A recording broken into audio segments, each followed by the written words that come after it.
Hey guys, welcome to Rosie's Dessert Spot. In this tutorial I'll be demonstrating how to create this multicolour rainbow drip cake. To begin I have a 12-inch cake board and I'm sticking I believe it's a 9-inch cake on top. Filling it in with some hybrid vanilla buttercream. I'll have the recipe for this in the description box below. Building on my layers, so I've used 2 cakes in total cut in half, and I'm just creating my crumb coat. Because my cake is going to be white on the outside, I'm going to add an extra thick crumb coat just to help the cake not to show through as much. Clear up the sides and the top and pop it into your freezer to set for 10 minutes.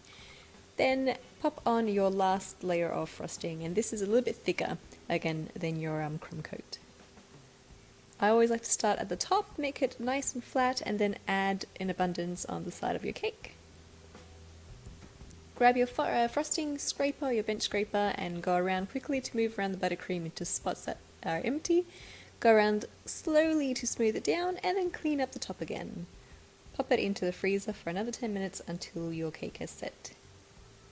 Here I have some white chocolate and some heavy cream, making some chocolate ganache. I'll have the recipe for the chocolate ganache in the description box as well. To make the different fondant colours for the rainbow, I've got some white fondant. I like to use Bakels, and I'm adding in just a few drops of gel food colour. As for the food colour, I like to use the Americolor gel range. And then wring them out, roll them out into threads. I like to use my fondant smoother just to make sure that it's all the same thickness all the way around.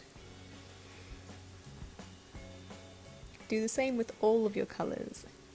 Then line them up, shape your rainbow as you need, make it as thick or as skinny as you need. With a bit of water on a paintbrush, I am adding it between those threads to adhere them to each other.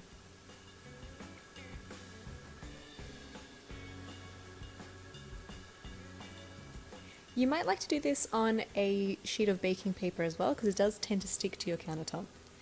Cut off the bottom and let that dry for at least 10 minutes. I'm going to glue it onto my cake, backed on with a little bit of that buttercream. Press it on to secure it.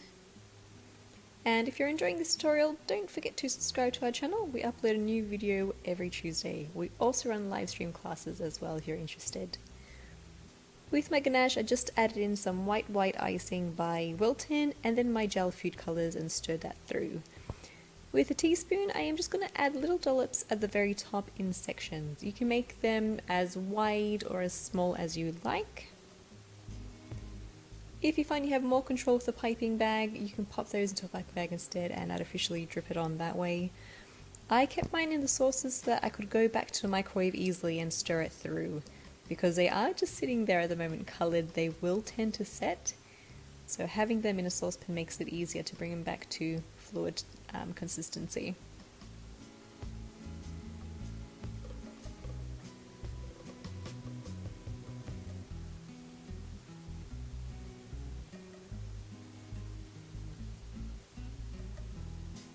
I've got a piping bag filled with buttercream. You could use a circle piping tip to make this a bit easier. I just cut off maybe ½ centimeter from the bottom, and I'm creating little clouds of buttercream on my cake, just giving them a bit of a swirl to create those cloud shapes. Pop some on the bottom as well, here and there, just for interest, and you're done.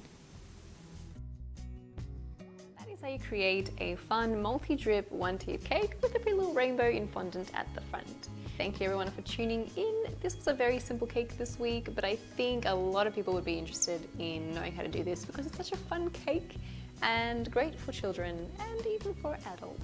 If you do give it a go, please do send me some photos. I would love to see how your one comes out as well. Thanks again for watching, and I'll catch you again next week.